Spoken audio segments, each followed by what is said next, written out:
हाय दोस्तों, स्वागत है आप सबका मेरे चैनल में। दोस्तों, आज की इस वीडियो में हम आपको दो मछलियों और एक मेंढक की कहानी सुनाएंगे। तो चलिए वीडियो को स्टार्ट करते हैं। एक तालाब में दो मछलियां रहती थी। एक थी शतबुद्धि, 100 बुद्धियों वाली। दूसरी थी सहस्त्र बुद्धि, 1000 बुद्धियों वाली। उसी तालाब में एक मेंढक भी रहता था। उसका नाम था एक बुद्धि। उसके पास एक ही बुद्धि थी, इसलिए उसे बुद्धि पर अभिमान नहीं था। शतबुद्धि और सहस्त्र बुद्धि को अपनी चतुराई पर बड़ा अभिमान होता था। एक दिन संध्या समय तीनों तालाब के किनारे बातचीत कर रहे थे। उसी समय उन्होंने देखा कि कुछ मछियारे हाथों में जाल लेकर वहां आए। उनके जाल बहुत सी मछलियां फंसकर तड़प रही थी। तालाब के किनारे आकर मछियारे आपस में बातें भी करने लगे। एक ने कहा, इस तालाब में खूब मछलियां हैं, पानी भी कम है। कल हम यहाँ आकर मछलियाँ पकड़ेंगे। सबने उसकी बात का समर्थन किया। कल सुबह वहाँ आने का निश्चय करके मछियारे चले गए। उनके जाने के बाद सब मछलियों ने सभा की। सभी चिंतित थे कि क्या किया जाए। सबकी चिंता का उपहास करते हुए सहस्त्र बुद्धि ने कहा, डरो मत। दुनिया में सभी दुर्जनों के मन की बात पूरी होने लगे तो संसार में किसी का रहना भी कठिन हो जाए।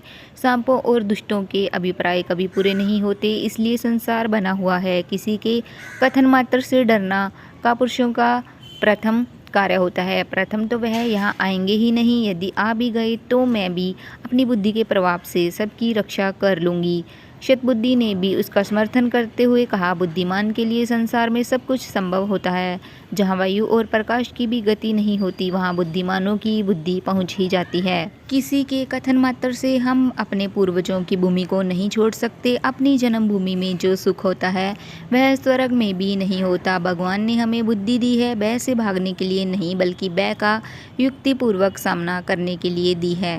तालाब की मछलियों को तो शतबुद्धि और सहस्त्र बुद्धि के आश्वासन पर भरोसा हो गया था, लेकिन एक बुद्धि मेंढक ने कहा, मित्रों, मेरे पास तो एक ही बुद्धि है। वह मुझे यहाँ से भाग जाने की सलाह देती है। इसलिए मैं तो सुबह होने से पहले ही इस जलाशय को छोड़कर अपनी पत्नी के साथ दूसरे जलाशय में चला जाऊंगा।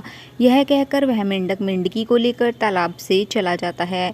दूसरे दिन अपने वचनानुसार वही मछियारे वहां चले आए। उन्होंने तालाब में जाल बिछा दिया था।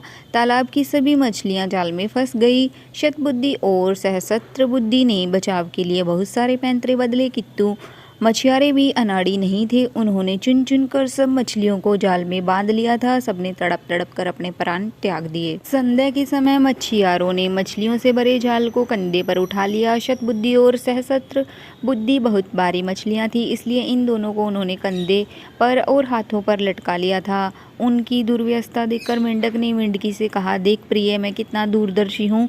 जिस समय शतबुद्धि कंधों पर और सहस्त्र बुद्धि हाथों में लटकी जा रही थी, उस समय मैं एक बुद्धि इस छोटे से जलाशय के निर्मल जल में सानंद विहार कर रहा हूँ। इसलिए मैं कहता हूँ कि विद्या से बुद्धि का स्थान ऊंचा है और बुद्धि में भी सहस्त्र बुद्धि की अपेक्षा एक बुद्धि होना अधिक व्यवहारिक है। तो दोस्तों, इसी के साथ ये कहानी ख़त्म होती है। उम्मीद करती हूँ कि आपको ये कहानी पसंद आई होगी।